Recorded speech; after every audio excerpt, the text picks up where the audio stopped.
You should ask for referrals in every presentation because it will build your confidence in the work you do. If you don't ask for referrals in every presentation, you're building the wrong habit, the habit of sporadic confidence. It takes confidence to ask someone for a referral, and typically you'll do that when you feel good about the work you've done.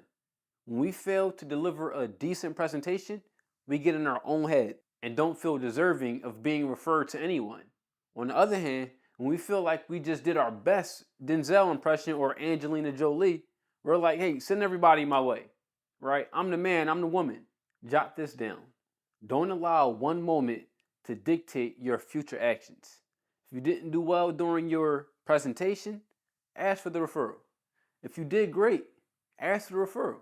Now, be careful here because some people can become so strong with their presentation and expect to get referrals without asking for any. A scripture most of us may have heard says, ask and thou shalt receive. You can simply say, hey, can you give me some referrals?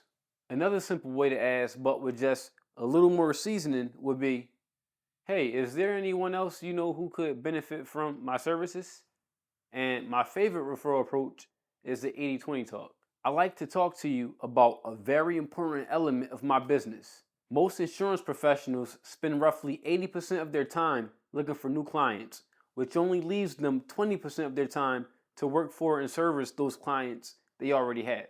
Personally, I've made a conscious effort to reverse that trend in my practice, okay? I spend only 20% of my time searching for clients, leaving me 80% of my time to work for my clients. However, the only way I can do that is through the help of my clients. I'm not asking you to think of people who need insurance or financial products for that matter, but perhaps those who will benefit from a review of their insurance and financial matters. Who comes to mind? You should plant the seed that you'll be asking for referrals at the beginning of your presentation, so once you get to the bottom line, there's no surprises. Some people like surprise, some don't.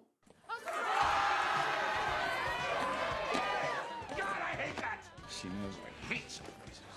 Play it safe and prepare for everyone on what you plan to discuss and what you plan to ask for. When it comes to asking for referrals, you should ask for them after going for the close, whether you get the sale or not. If the prospect decides to do business with you, it's a big chance they trust you and believe you're a good person to do business with. So why wouldn't they refer somebody else to you that they care about? If you didn't get the sale, still ask. Whatever objection they have for not getting started with you may be true. A step further, they may be someone who made bad decisions in the past, and now they lack belief in his or her own judgment. I'm not sure if my judgment is right about this guy, but I'll send him to Kathy. She'll figure this guy out. Sometimes people just need to send you to someone else that they trust, who they believe have good judgment on important decision-making situations. Have you ever gotten a referral and wrote a policy with someone in like 15 minutes just because of who you were referred by? It happens. As you know, a prospect can object to anything. That does not change when you ask for referrals. I wish it did. Here are 3 main objections we get when asking for referrals. Number 1, you mean you want those now? That would be great. That's how I typically respond to that. Number 2, I can't really think of 10. That's fine. Let's start with who you can't think of. Number 3, I'm not comfortable. Okay, I certainly don't want to make you uncomfortable. Would it help if I explain what I would say when contacting your loved ones? If they say no, let it go into the next time you talk. If they say yes, continue.